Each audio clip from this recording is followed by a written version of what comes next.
వియత్నాంలోని ఫూ quack ద్వీపం సమీపంలో భారతీయ పర్యాటకులతో వెళ్తున్న ఒక స్పీడ్ బోట్ బోల్తా పడిన ఘోర ప్రమాదంలో సుమారు 18 మంది మరణించారని తెలిసింది.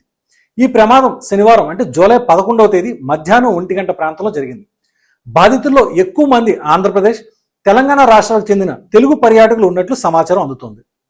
ఓషన్ పెరల్ ఐలాండ్ కంపెనీకి చెందిన AG26751 రిజిస్ట్రేషన్ నెంబర్ గల స్పీడ్ బోట్ ద్వారా పర్యాటకులు విహారయాత్రకు వెళ్లారు.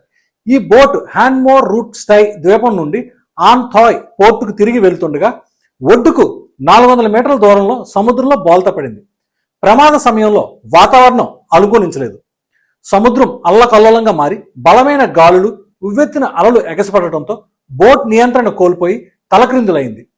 ప్రమాద సమయానికి బోటులో 32 మంది భారతీయ పర్యాటకులు, 4 సిబ్బంది కలిపి మొత్తం 36 మంది ఉన్నారు.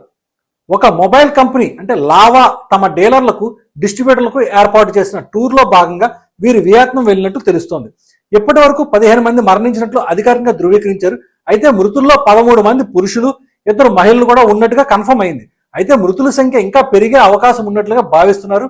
మృతుల్లో కడపకు చెందిన మీడియం శ్రీధర్, మచిలీపట్నానికి చెందిన జయశ్రీ, కాకినాడకు చెందిన ఒక యువకుడు ఉన్నట్లు ప్రాథమికంగా గుర్తించారు. మరికొందరు పర్యాటకులు ఇంకా గల్లంతయ్యారు.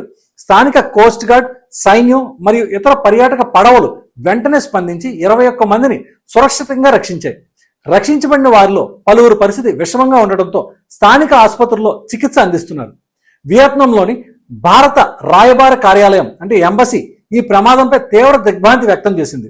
బాధితుల కుటుంబాలకు సమాచారం మరియు అవసరమైన సహాయం అందించడానికి ప్రత్యేక కంట్రోల్ రూమ్లను అంటే హెల్ప్ లైన్ నెంబర్లు కూడా ఏర్పాటు చేసింది. భారత దౌత్య అధికారులు ఇప్పటికే ప్రమాద స్థలానికి చేరుకొని వియత్నాం ప్రభుత్వ అధికారులతో సమన్వయం చేసుకుంటూ సహాయక చర్యలను పర్యవేక్షిస్తున్నారు.